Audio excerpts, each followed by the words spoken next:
Now I'm talking in English because we are having our first panel with some of our international guests. What we want here with this panel is to understand a little better what are the best practices, what are happening all over the world. So we are very pleased to have here Mr. Jim Connors. Jim Connor is a member of the Sand Hill Anjos. He's CEO of First Focus Learning Systems, and he's a producer and host of a talk show, Game Changer Silicon Valley. And he's doing a show about Brazil, right, Jim? So in a few minutes after this talk, I will invite some of you to participate in his show. Thank you so much for being here. We also have Yuri Navarro. Yuri Navarro is a strategy consultant with more than 5 years of experience working with government and business on the Ontario technology sector. His role as executive director, Yuri brings his unique mixture of public and private sector experience to help to expand NACO roles as the leading organization representing Canadian angel investors with industry and government. And we also have Humberto Matsuda. Humberto Matsuda is a partner of Performa Investments and also a member of my board, of Anjos do Brasil board. So thank you so much. The stage is yours. Please tell us everything that we need to know about angel investments in USA and in Canada. Thank you.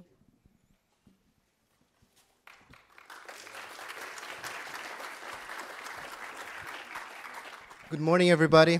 Probably the best way to start this is I'll ask our panelists to talk a little bit about yourselves in the sense of explaining a little better how exactly do you relate to the angel capital community back in your own countries, please?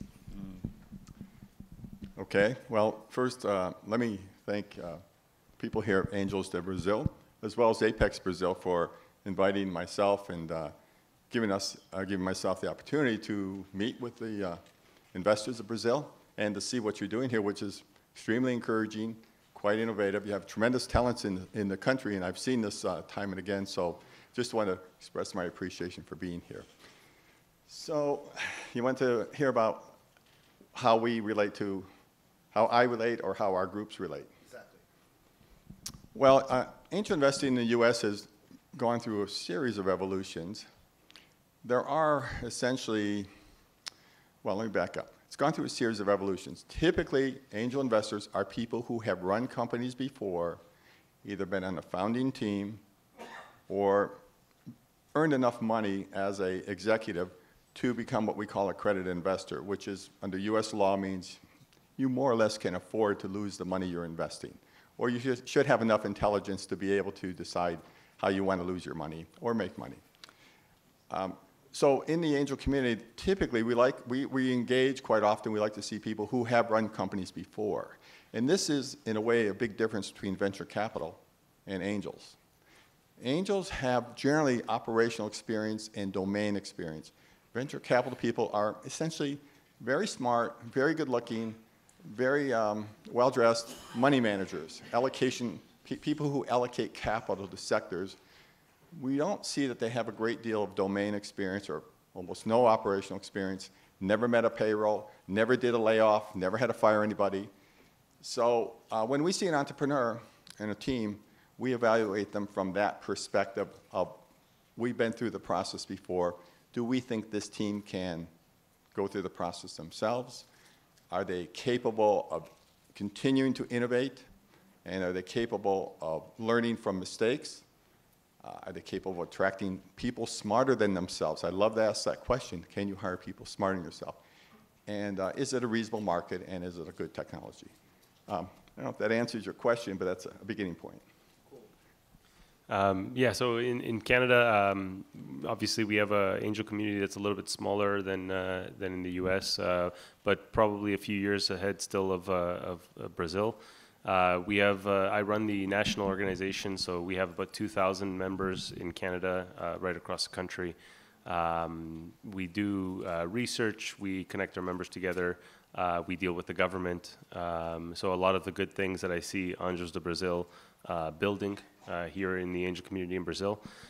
We started about 15 years ago in a community of probably about the same number of people that are in this auditorium right now, and grew that to where we are today in the last really in the last 4 years. So we've seen a bit of the evolution in Canada of angel investment, and I see a lot of the same pieces here in Brazil in terms of the talent, in terms of the investors, in terms of the government starting to pay attention now to the asset class of angel investment. We always make the argument that angel investment is its own asset class, separate from VCs, which I think is something that Jim was trying to get at. And so, you know, that's kind of how we relate. So I organize this community, and part of, to give you an idea of the activity of our community, we conduct research, like I said before, on our member groups. So in our community, we have individual investors, and I'm sure it's the same in Brazil. We have individual investors, it's the majority of the community, and we also have groups, which are the minority of the community, but the more organized part of the community. Makes it easier to do research from the groups. So from the 30 groups that we collect data from every year, last year, actually over the last 2 years, they've been investing $90 million each year into companies. So last year alone, they invested in about 230 companies. So it's an active community, but still growing by comparison to the US. I think the number for Canada is estimated to be about $1 billion of investment every year from angel investments. In the US, I think the figure that gets thrown around a lot is 22 billion. 22, 24. Yeah, so that's how we kind of relate. Obviously, Canada being a small country, only 30 million people, with a big economic profile for the country. A lot of our companies are focused on export. A lot of our entrepreneurs are required to become global from birth. And so we're always looking for opportunities to collaborate with other countries, especially countries like Brazil, places like Latin America. And I have to admit, because I'm actually ethnically, originally Chilean, I have a little bit of my heart pulling to Latin America as well. So that's how we relate. Cool. Let's speak from what you just mentioned about the concept of investing as a network as opposed to invest as an individual alone. Starting with Jim, you belong to Sand Angels. Why join a network? What are the benefits? Can you help us understand the differences between investing by yourself in the US as opposed to as a network? And tell a little bit about the process of investing as a network, please. Sure. I had a software company for about 18 years. Did it the hard way. And had an exit, sold the company in 2003. One thing that happens when you sell a company, especially in Silicon Valley, you instantly everybody who has met you is now coming back and remember me, I'm your friend. And it's all well received. They're asking, you went through the process, look at my business, tell me what I can do. Well, I really wasn't prepared to help anybody more than anyone. You know, I didn't have any great expertise. I knew the software sector we were in. Make a long story short, as you go through the process of speaking to people who have been associates or acquaintances, you begin to realize it's very limited what you can do to help them, number one. Eventually, the question of money and investing in them gets back into the conversation. And I realized very quickly that I didn't have the understanding of the process of constructing or putting an investment together, or I didn't have the process to get to do the due diligence or perform the due diligence that would make this a good investment. I looked at a couple angel groups, visited them, and I just happened to really have a great chemistry with the San Angels, and I joined it very shortly. And what I learned is you have the wisdom of a small group. We know about the wisdom of crowds. This is the wisdom of fairly deep experienced people in certain domains. And so if you're getting into angel investing, which all of you are, you want to have diversification. If you think about it, you want to be in payments, you want to be in enterprise, you want to be some in social, you want to be in mobile, you want to be in devices, in life science, and so on. You want to have a diversification. And that's the key to having a good outcome over a period of years is diversification. How can any one individual make those decisions by themselves? You're always going to have I have large black holes or domain gaps, if you will. And so an angel group is an excellent way to share that domain and find people who have a great understanding. And within the group, then, you'll have a process. And I'll talk about that process very quickly. The key is, and I tell all entrepreneurs is, find a person in a group that you can develop a relationship with. Maybe it's a social, maybe it's a professional relationship, who will help guide you through the process. Everybody needs an internal sponsor, the entrepreneurs do, who will take that deal through the processes and guide it and make sure it doesn't go off the tracks or get put on the back burner. Doesn't guarantee it's going to be funded, but it means that the right people will look at it and give a determination if it's a viable technology or it's been done before, or it's not the right product, or it's not the right market. Perhaps it's not the right team. We do have the saying, right product, wrong team, things like that. And that then brings the deal back into the general membership, in which we can vote with our dollars. We invest in each deal individually. We put it into an aggregated special purpose vehicle, an LLC, and then we place the investment as part of Sand Hill Angels. That's the process. But it starts with an internal sponsor who then will take the company up through what's called a screen meeting. And by the time it goes from the screen meeting to the dinner meeting by vote, that's a by vote now, that internal sponsor has to either become the deal lead or find a deal lead. That an internal sponsor be assigned to the company or stand up and take a role over that company to make sure they're going to get funded and have the research and the domain and due diligence done properly. If somebody doesn't take responsibility for that company, they will almost certainly fail to be funded, waste of time for the company, waste of time for you guys, all you people here. So what you want to do, you want to see companies where somebody in your membership or somebody in your community stands up and says, I've looked into this, I like this company, I'm going to invest, I haven't determined how much, but I like this company, and I will represent it to you on any questions you have, and we'll go together with the due diligence team. The due diligence team may be between 5 and 10 people because there's a range of expertise there. Then it's at the dinner meeting, and after dinner meeting we complete the due diligence, and then we get it funded. If it does not have a lead investor, then we will determine if we wish to be the lead investor, and that requires a stronger commitment because we have to put the term sheet together, and we have to negotiate the price and several sensitive terms with the entrepreneur team. Okay? Yeah, so yeah, I think the way I always look at it is the value of the groups is really three main things: pooling of capital, pooling of expertise, and pooling of networks. I think Jim really spoke very well about the pooling of expertise, especially in terms of the process. In terms of the networks, it's pretty obvious too.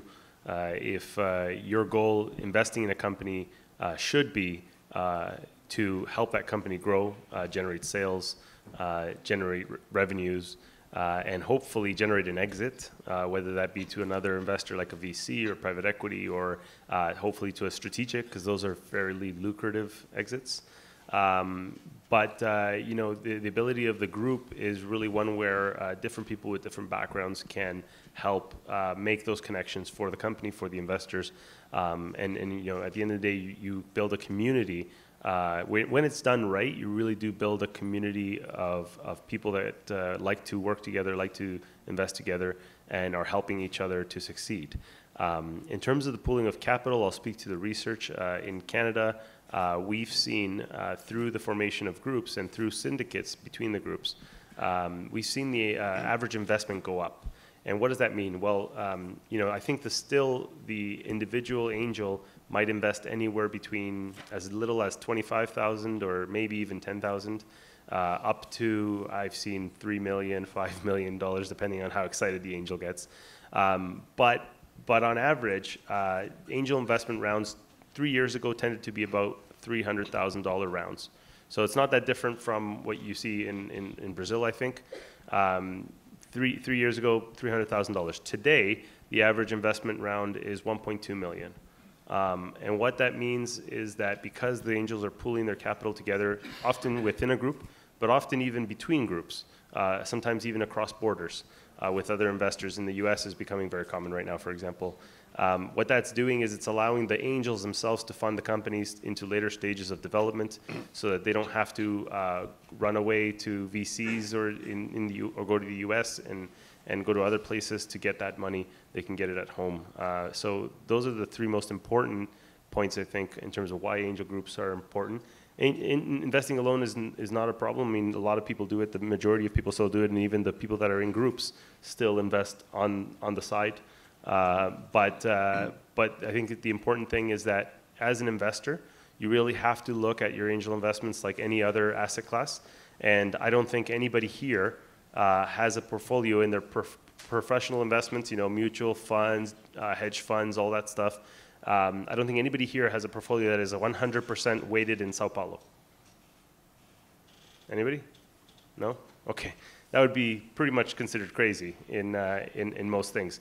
Angel investment's different. It's local. You're trying to help the local economy, but you also need to be conscious of diversification by industry, diversification by sector, you know, by region, all those things. And angel groups allow you to get access to a bigger pool of deal flow that you can diversify your investments across. The one last benefit that I'll mention is anonymity. From my experience in Canada, and I don't know if it's the same in Brazil, most angel investors don't like their names and faces being posted on websites so that entrepreneurs can start calling them all night. I'm assuming it's the same thing. What angel groups do as well is it allows the angels to communicate with entrepreneurs that when they're ready to present to the angels. It allows them to communicate with their peers on an ongoing basis for support without, and get deal flow and create a brand that faces the entrepreneurs without having to actually themselves be out there as a person. So that's something to consider as well. It's actually quite an important benefit, I think. Cool. Another thing that I think would be great for the audience to know better is how angels, especially in the US and Canada, relate to follow-ons, right? To follow-ons. Well, yeah. So usually what we see by reading TechCrunch or doing research regarding venture capital investments, a lot of follow-ons, bigger checks, and the escalation to something bigger as fast as possible, not really caring about how sustainable the business is in the beginning, right? And by talking to angels, especially in the US, we've been seeing a quite different behavior, a quite different approach for how to grow the companies.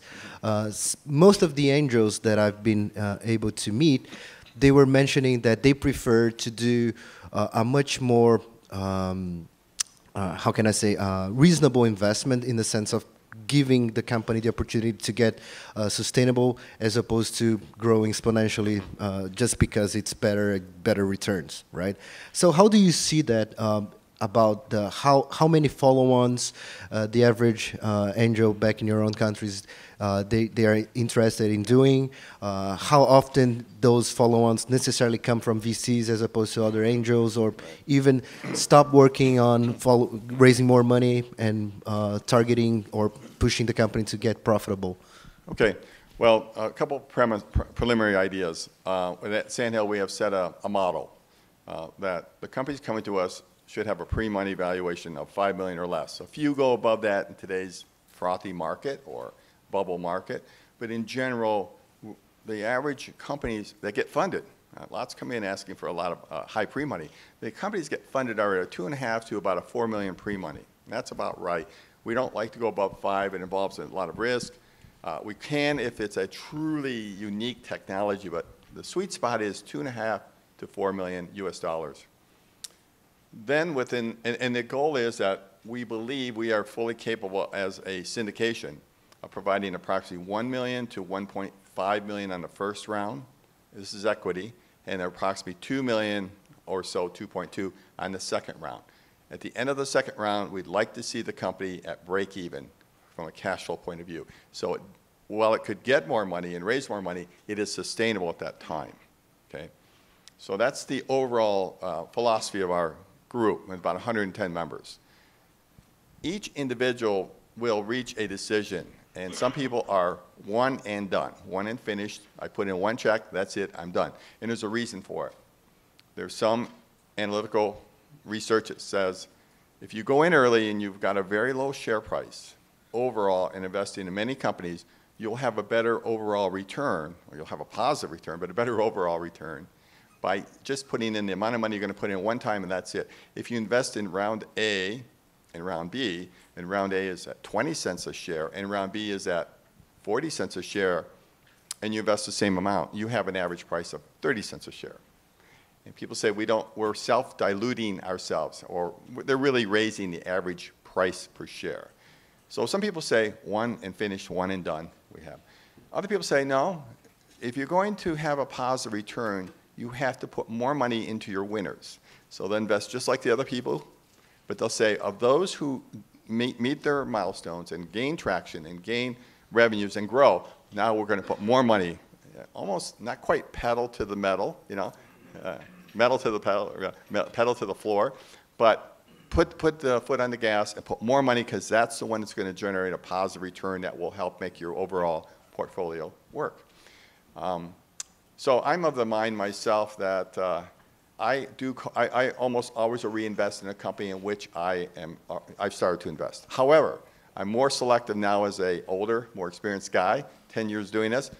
I've seen companies blow up, and it's a very unhappy experience. It's a very disappointing experience. It's, you go, gee, that looked like such a good idea, and almost always they blow up in the 18 to 24 months, maybe 30 months out, because they've hit other bumps in the road. They've hit other challenges, and the team did not have the dynamicism or the capacity to change quickly enough or to retool their product or the market change. And so they will start to struggle then, or it can happen in our market that another company comes along with a very large VC investment. You know, I'm talking as much as 50 to 1. You know, one company has gotten, 10 million, the other one gets not quite 500 million, but quite a bit. And so it's almost unfair. It's David and Goliath, and it's not worth staying in that game. And we had a company that went through that. Our company was a smaller one, and they just simply sold the company and kind of at a break-even situation. But that's the philosophy we have right now. Yeah, I'd agree with everything that Jim said. The one thing I'll add to it is I think that if the company's successful, typically we see 2 or 3 follow-on rounds on average before they exit to whether it be a VC or strategic or whatever. But it really depends on the situation with the company. It depends on how money they raised originally, a lot of various factors.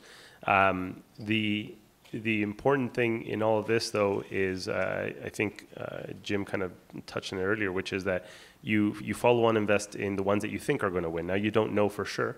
They could still fail.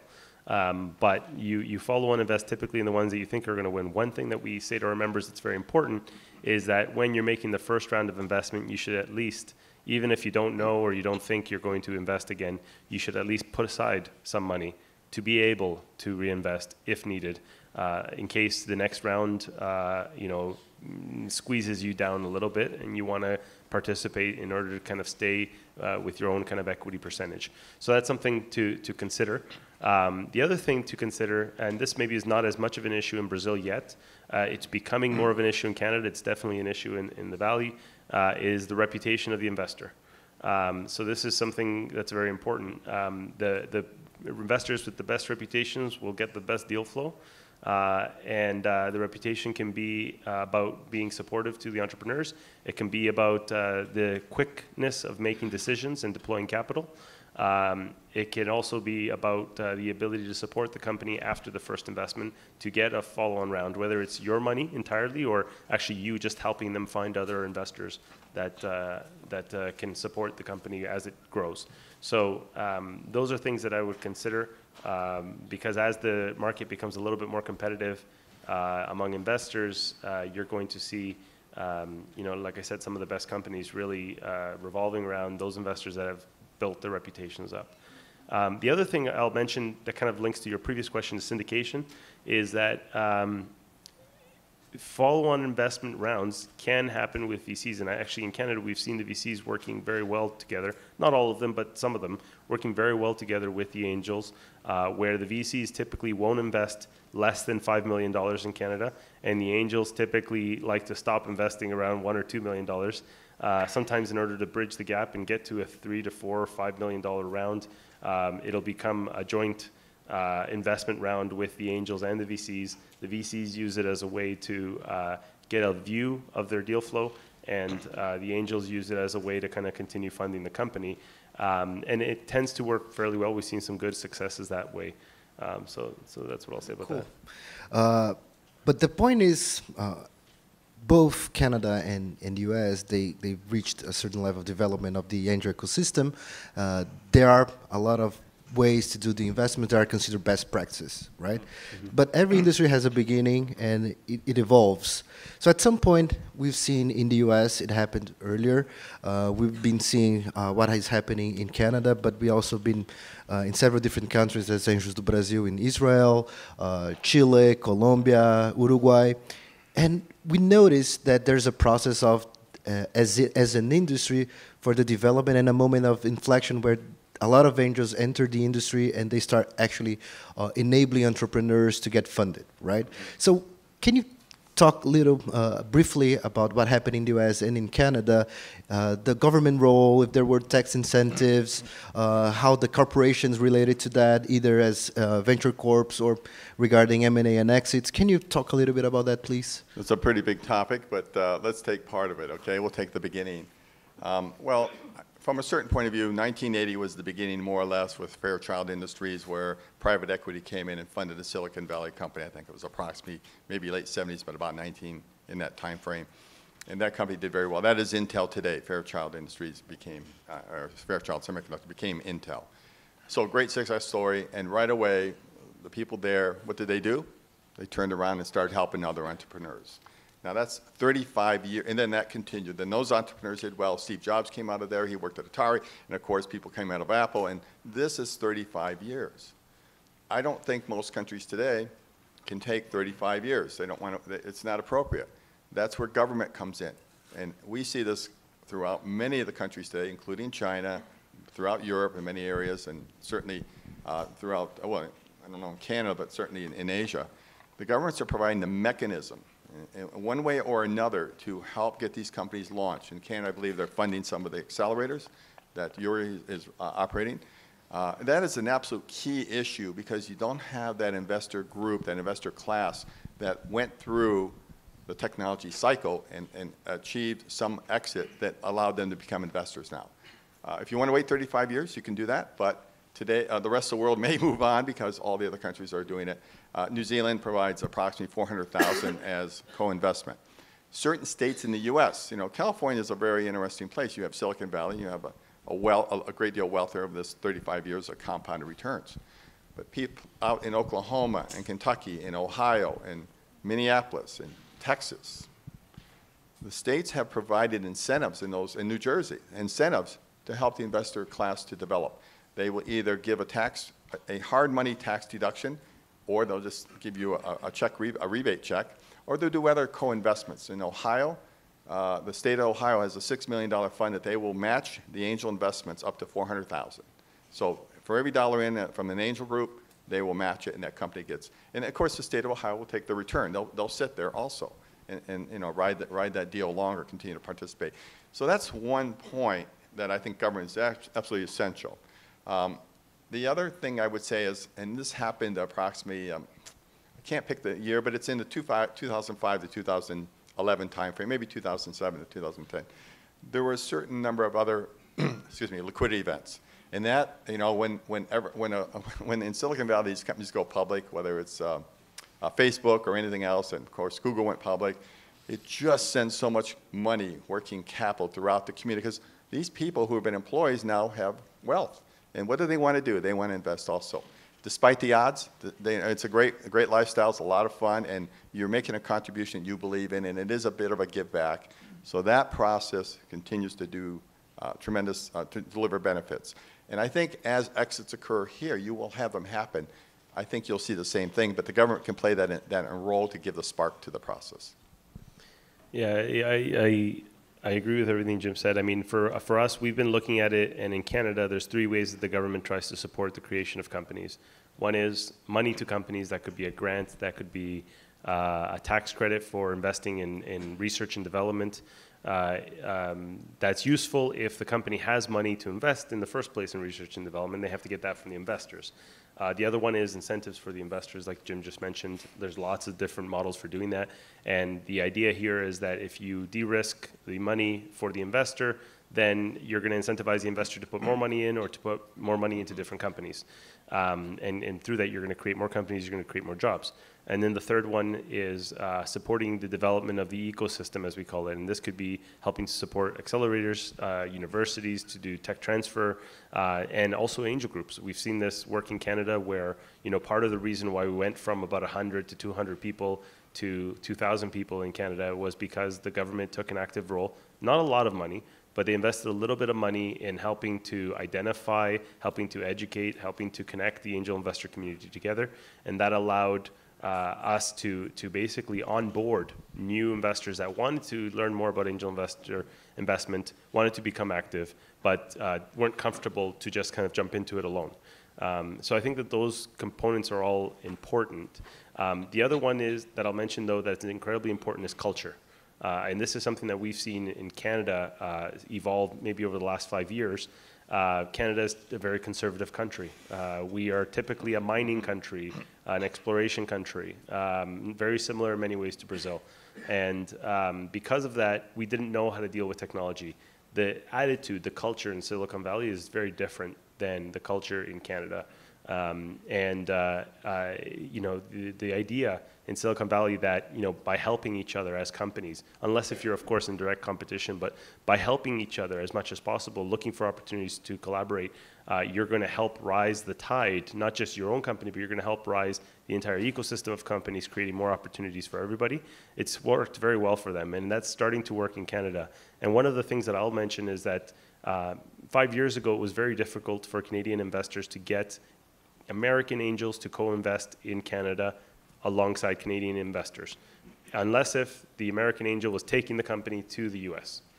And that was a big problem for us. And the way that we solved that was essentially changing the culture, making sure that we were more responsive to the entrepreneurs, making sure that the reputation of Canadian angels was better, that we were seeing the results in terms of exits, in terms of investments. That gave confidence to a lot of the more senior funds and investors in the US to start investing alongside with Canadian investors. And now we see a lot more of those kind of success stories where the investor is leaving the company in Canada after pouring millions of dollars into it. You know, we've seen now Anderson Horowitz, Peter Thiel, a lot of the corporates like Intel come up and make those kind of investments in Canada, something that didn't used to happen 5 years ago. So the culture is incredibly important. So I'm getting a lot of questions from the audience, so I'll try to mix and try to answer most of them in a single question, right? So do you feel threatened about equity crowdfunding? How do you see equity crowdfunding playing a role in the early stage ecosystem in the US and Canada for the next years? I'll do that. Yeah, okay. This is an issue that obviously we've been dealing with in the US and Canada. We don't feel threatened by it, actually. And I mean, at least I think most of our members don't feel threatened by it. But it's important to define what you mean by equity crowdfunding. When we think about equity crowdfunding, we think about the crowd. We think about the average person, mom and dad and grandmother being able to invest in a very high-risk company because they want to take a risk and they think that they can identify the next Microsoft, the next Google, the next Facebook better than, you know, a seasoned investor could. That's fine. I think that that should be democratized, and if people want to participate, they should, but they should understand the risks. And in that, government will always feel the need to protect the investors from fraud. And you know, I think in the United States and in Canada, we have a lot of history with pink slips and broker markets that showed the need to protect those investors. What we need to differentiate, though, is the difference between crowdfunding and angel investment, where angel investment, at least in Canada and the US, is defined as a person essentially that has the ability to lose money without it majorly affecting their life. Let's put it that way. And I think that these people can take the risks. They can set aside a certain portion of their assets and take those risks without having a major impact, without having to come back to the government and complain about, oh, I lost my money and, you know, this is what happened. And so it's important to differentiate the two and make sure that you're leveraging equity crowdfunding for the right reasons. It could be a potential co-investment vehicle for our angel investors. It could be a good way to test a market product if you're not doing equity crowdfunding, if you're doing things like Indiegogo. But it can be also very dangerous. And the last thing we would want is the government confusing the two and coming up with rules that will make it more difficult for real angel investors to deploy capital to companies. And that's the real risk we find. Yeah, I mean, I think there are structural problems to be worked out when the laws come out to define that anybody, not an accredited investor, but anybody can invest in a company. The preliminary indication, it'll be approximately 10% of a person's annual income. So if you make $100,000, you can invest in theory up to $10,000. The issue comes down, and overall, I thought about this a little more. I'm going to say I think it's a a very positive movement in the sense that more people will come into this process and they will understand that not every deal is the next Google. And understand that these are challenges, and running a small company is extremely challenging, and it consumes your life. And there's a few blogs coming out now about, you know, the burnout process of being a startup. But I think it'll be very good from in a positive point of view from opening up the mysterious cloak, if you will, surrounding angel and early stage and startup investing. So I'm for that part. I just think that we may have a few structural problems. Right. So basically, what you're both addressing regarding equity crowdfunding is that the crowd is not necessarily as well educated as a real angel investor. So being a accredited investor allows you to behave or to invest as an angel. But what really takes to become a real angel investor? What kind of experience? We know people should have some experience, should have disposable income, so to speak, to be able to invest in, right? But is it possible to teach somebody to become a better angel investor? How can angels be better educated to do better and more? Well, there is quite a bit of education going on between the various EBAN organizations here. Apollo, maybe you can stand up. They conduct a great deal of education. EBAN, the Angel Capital Association in the U.S. conducts ongoing summits in education. And we at Sandhill conduct our own member education. And I would encourage all of, within your organization here, Angels do Brazil, to start an internal education, because that's one of the best ways you can get your members up and running, understanding convertible notes versus common stock versus preferred stock, exits, due diligence. Have a little course, internal course, and it will grow. I'm just trying to think what I was going to say here. What was the other part of your question? How to help angels to become better angels. Right. So we all start out as passive investors as an angel. You put your money in, you sit back and hope, right? You pray, you hope. We have a term, spray and pray, meaning a whole bunch of little money here and then pray. But you determine if you really want to be passive. You don't want to be involved. You don't want to be a board observer. You don't want to be on the board. You don't want to be helping them recruit or anything else. You're pure passive. Or if you want to be active. Now, over the years, I've determined that I really want to be active. And so I'd rather put more money in the deals in which I'm actively involved. I know the market. I believe in the market. I have a passion for the market. I care about the market. I like the team. That's important. You have to like the team, because if you don't like this team naturally, chemistry-wise, probably you're not going to want to be hanging out with it when you could go out with your investor friends and have dinner. So to me, that's the biggest determination of, do I want to be a passive investor and put in a little bit of money among all these companies and then watch what happens, or do I want to be an active investor? Okay. Yeah, no, I agree entirely with what Jim said. I think if you want to help the development of angel investors in Brazil, that's very much the way to go. Education, development of standards, the network, allowing people to connect with each other, making it easier for an investor in Sao Paulo to connect with an investor in Brasilia, to connect with an investor in wherever, Fortaleza, I don't care. The point is, they're probably everywhere. I mean, that's what we've seen in Canada and in the US as well. I think they're in every corner of the country. You just don't know where they are.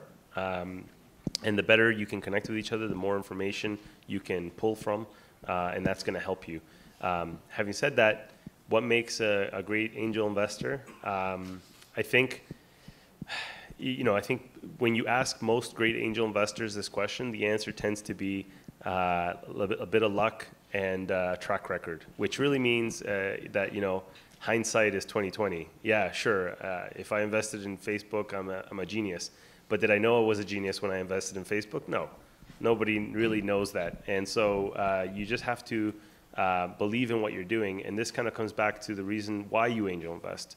I think in terms of why you angel invest, at least when we ask our members, the top 3 reasons tend to be giving back. So typically, they used to be entrepreneurs and somebody helped them, so they're giving back to the community. They're trying to develop new entrepreneurs. They care about their country. They care about their local region. The second one tends to be to stay in their industry. So if you are passionate about an industry, the way Jim just spoke about, you want to stay engaged, maybe you're retired or whatever, or you just don't want to run your own startup. This is a way to stay engaged and involved. And the third one is return on investment. Return on investments is very important, but it's important to the sustainability. But I think that if you go into, this is a cultural thing, if you go into every investment thinking that you're going to get a 10x return on every investment, you're probably set up for failure. And you have to realize that most of the investments that angels make fail.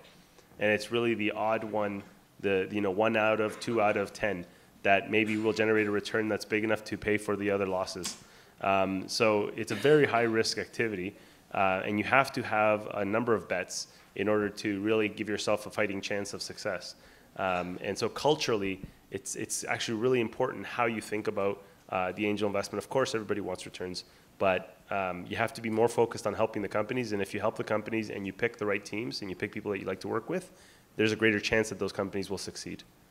So I'll add a comment, and you just touched on it too. The number one thing, aside from validating the market, validating the technology, there's some protections there, and is to validate the people. This is the number one thing I have found. When I didn't validate or I chose poorly, the team fell apart, the company blew up, I could only blame myself because I saw little seeds of destruction early on, but I didn't grab onto it and say, there's a problem here. Now, how do you get that experience? I hate to say it. You just have to go through a lot of pitches and watch what happens. And that's why, again, government can help get this going, giving you a little more confidence. That's a good team. I've seen teams like this. This one will survive. Many teams don't survive. They get into a squabble, or a key person has to leave for some reason. Sometimes they have to get a real job that pays them enough money to pay the rent or the apartment mortgage and what have you. Or they just get into a power play. There's a group, a company I'm on the board, and two people, wonderful team, and at one point, one guy wasn't working out. It was tough. But the other one was strong enough, and they had developed enough of a management team in depth. Now, this is 7 years past our initial investment, that they were able to go forward with almost no problem other than the discomfort of having a person leave the company. But I think it's the analysis and the gut level that you're going to get on the entrepreneurs, the team of entrepreneurs, and who's going to be CEO, and is it a clear level of authority that person has with the other team members. There's also another thing. I guess everybody understands the concept of being a passive investor. But what it takes actually to be considered an active investor? How many companies, average ticket size, how many hours you spend per company? When I say active, I mean active with a company. I'm active. And now I'm typically active. Not all, but probably 80% of what I do is I'm active. There are some where good friends, trusted friends are in those companies and they're board members. Okay, I'll invest in them as a board member at that company because they believe in that company and they're fully committed. They've done the due diligence. That's good. So the activity is a company by company basis. But it typically means you are in the board, or you're a board advisor, or you're close as a consultant. You don't necessarily have to be in the board to be active. You can be somebody that's called in a certain time and for a review, expertise. You're helping them out. You could be a board observer. You could just be an advisor. You could be any of those things, but it's what you bring as a valuable contribution to the table. You're going to be compensated, or you should be compensated. Board members get some stock over 4 years at best, buy it at a low price. Don't have to buy it all, but you can buy it at a low price. Or you can become an advisory board member. That's another way, or you can just become a board observer. The one thing I'll mention that I've seen happen a lot is that, and sometimes it's hard for the angels to kind of admit this to themselves, but there's also a difference, a very important difference between a good active investor and a bad active investor. So typically speaking, when you're going to be active, you should be looking at the company from the perspective of, do I have the skills, the expertise, or the networks to take this company to my 10x exit that I'm looking for? And if you do, if you really feel that you have the people to introduce them to, you have the experience to help them avoid a lot of the problems that they're going to face, then you should try to become an active investor and actually help them. But if you don't feel the need to become an active investor, because sometimes just kind of being around and looking over the company can actually be a distraction for the entrepreneurs and can actually lead to failure. So I would like to ask Jim to give an advice for whoever is starting to do angel investing. What would be the best thing or the main thing they should be concerned of? And ask Yuri to help us as a Brazilian community of angels, what kind of main objectives collectively as an industry should we be pursuing in order to evolve our ecosystem? So can you repeat that again? What you want to, As an investor, as an angel investor, what would be your biggest advice for young and new, young in the sense of starting to do investments? Well, it'll be the following. Make your best efforts to learn as much as you can from the other groups. There are two companies that do deal flow, Gust and Proceeder. At Sand Hill Angels, and it's available to everybody publicly, we have a full training. All of our training is on Vimeo, it turns out. I'll give you the link. You can watch it. You'll learn about convertible notes. You'll learn about, this has been done over the past 3 years, highly relevant. Some of it's a little more on our methodology, but great deal of content there. Go to the Angel Capital Association, read about it.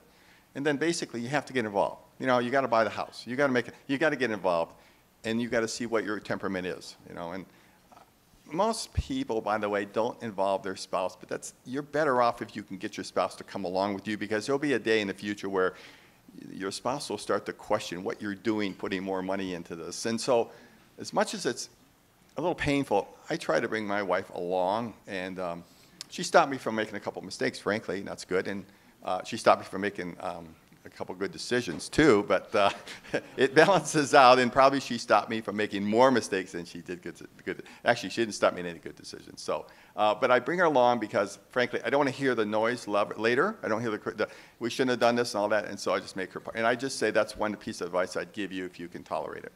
Thanks. Yeah, I think in terms of building out the community, I'll give you this example. You know, the internet is powerful because of all of the people participating in the internet, the people putting in content, looking for content, and the interaction that happens there, the sharing of information. That's the most powerful thing about the internet. This is the information age because of the internet. If you want to look at it, the same applies to angel investing. The more people involved and the more people engaged in the community that you can tap into with different knowledge, different experiences, different information bits that you can bring, brings transparency to the ecosystem for you, which protects you as investors. You know, a big part of the reason why our organization was founded 15 years ago was actually to, the way one of my founding board members puts it, to talk each other out of bad deals. That was the goal. And so, you know, the more people engaged and involved in doing this, it's actually better for you. It's not, don't think of it as competition. Think of it as a bigger support ecosystem. So I would think that if there's a task that I would give each of you walking away from this, is to recruit some of your friends to start getting engaged in angel investment with you. Slowly. Don't rush them into it because it's very high risk. You don't want them to hate you after. But you know, get them involved to start thinking about it, maybe coming out to these events, learning more about it. Again, the bigger the ecosystem, the more value to you. So you have the entire responsibility of how that evolves, and really should take a leadership in it.